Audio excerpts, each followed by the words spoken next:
Hey, Mike Burris here with Spirit Music Meetups.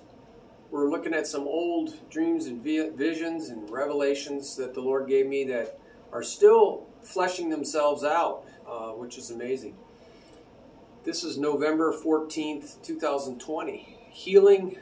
So a lot of times we feel this sense of urgency. I've said this before. But when we get a prophecy, we feel like it's just like right around the corner. But there's so much work that God has to do that it doesn't work that way. It just doesn't work. So he has a lot of work to do, and it takes a while for these things to flesh themselves out. So this is called Healing from Spirit Baptism of Fire, Cooking the Bad Meat and Purging Sin.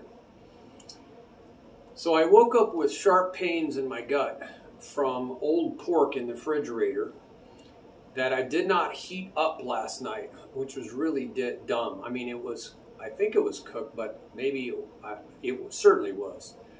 But I pressed into the pain for a long time until it was dulled, while I was guided to call down fire from heaven. You know, the Lord just tells you how to get healed. The Holy Spirit, there's a healing page. The Holy Spirit from another dream I had told me this. To cook the spirit, to cook the meat in my gut and cook the bacteria dead. That's what he told me. After about 15 minutes, the pain was miraculously gone, and I took my hands off and gave much thanks and drifted back off to sleep. Now, some people would rush off to the hospital, sit there in 4 hours while everybody across the border is being seen before you are. I experienced that. I sat there for 4 hours and watched people who didn't know a word of English be seen before a taxpayer, an American citizen was able to be seen. It was amazing. And I was in a world of hurt. I finally had to say after 4 hours, I think I'm going to die right here on your floor because my oxygen levels are so low. And sure enough, they took my oxygen levels and they were so low.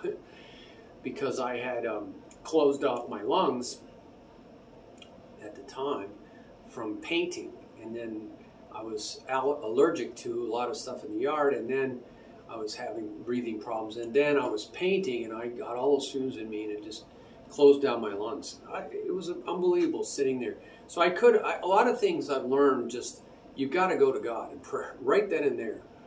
So I did this. Called down fire from heaven, which was the Holy Spirit I had in another dream, to cook the meat in my gut and to cook the bacteria dead so it would no longer react inside my body.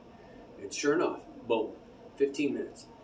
But before I did, I became aware that God used this to lead me to ask for something even bigger. Instead, for the baptism of fire from the Holy Spirit. So every time I woke, right, I asked for the baptism of fire because I know there's the Holy Spirit. So go look at the Spirit baptism. Every time I woke, I cupped my hands together for the Lord to put this gift into my bowl. I was told to be relentless in asking, just as a little child does for the cookies hidden in the cookie jar on the top shelf we just can't reach. He showed me this. I did this a lot when I was a kid, trying to climb on shelves to get to the jar. Yes, I was to ask relentlessly, but then to wait patiently at the foot of the cross. I was shown that until the ministering angels descend and ascend. That was from another. So many times he brings things from different dreams. Ministering angels descend and ascend upon this cross, like Jacob's letter to bring the gift. This was from another dream also. So yeah, the Lord showed me you need to wait humbly at the foot of the cross, and then God's true theology will be given to you. You're not going to get it in a book, he said. You won't get it in a book. All that came 14:9. It came after the printing press, and he showed me in the dream the date of that. I didn't even know the date, and sure enough, I think it was 1452. Gutenberg Press printed the first Bible. He says, you're not going to find it in a book. The true theology, true knowledge of God is at the foot of the cross. That's another thing you can look into. There is no work we can do to get the grace gifts. They're by grace. They're undeserved, unmerited, unworked for, unearned. So you can't get them through work because they're unearned.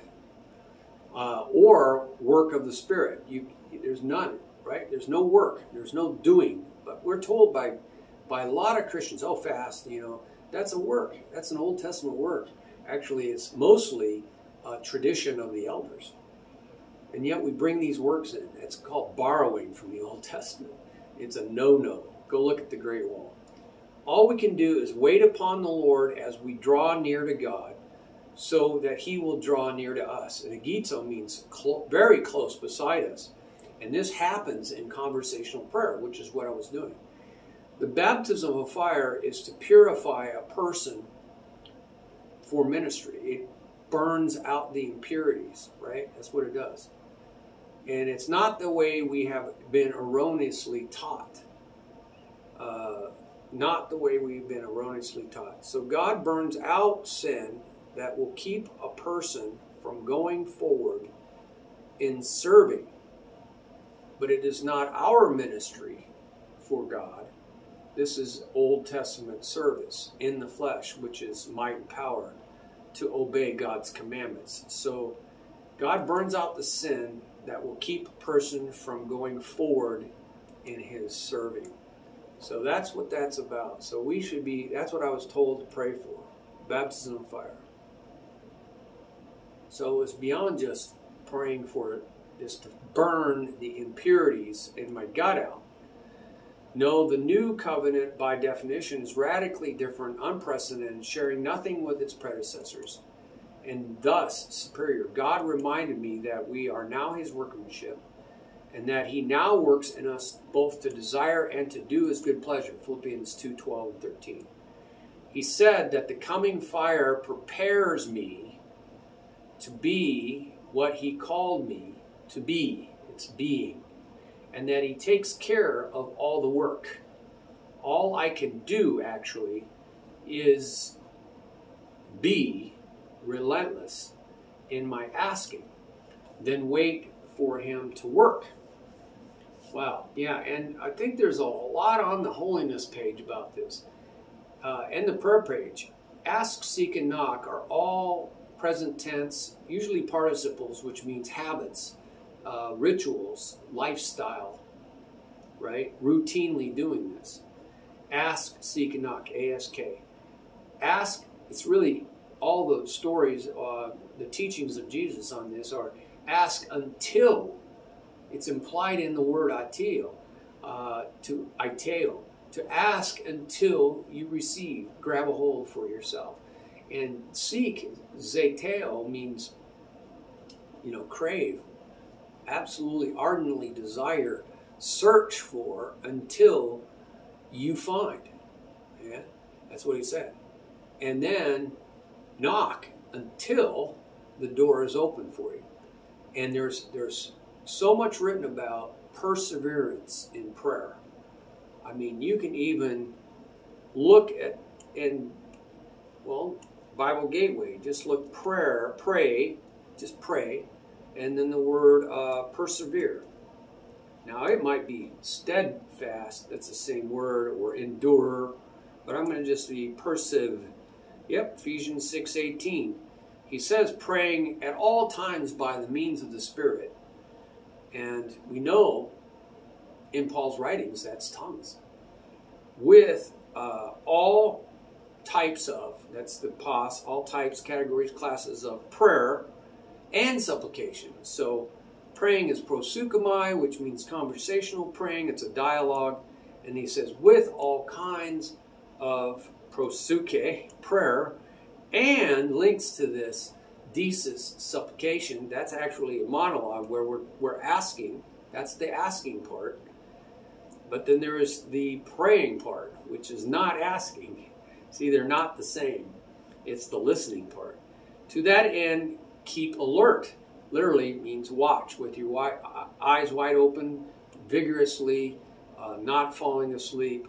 And it says, with all, again, types of perseverance. There you go. There you go. And I bet you there is a lot on steadfast. Let's go look at pray. And let's see if that's in, continue. Boy, that's pretty clear. Steadfastly, if that, boy, that's like a double positive. In prayer, being watchful, there's that, the whole seeing is 10,000 words. Being watchful in it with thanksgiving. And this is in Colossians 4:2. What about pray, contend? Just contend. And let's see, contend, pray, New Testament. So Jesus continued all night. He continued in prayer to God. Wow, there we go. And Acts 10, and prayed continually. The devout man who feared God with all his household gave alms generously to the people and prayed continually to God. Continue steadfastly in prayer. We saw that. And then it says, the widow, who is truly a widow, left all alone, has set her hope on God and continues in supplications and prayers. There's that again. Continues night and day. 1 Timothy 5:5. So I think we got it. So I'd like to have your input on this as we teach one another. That's the teaching button. Body ministry is about one another. There's so much one another. It's part of the loving one another. It's what we do when we are together. It says, when you come together, each of you bring ... a lot of things.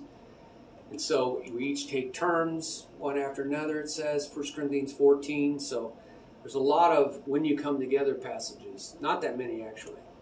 So I look forward to hearing what you have to say so we can learn from one another, okay? Other people are reading this. God bless you. Bye-bye.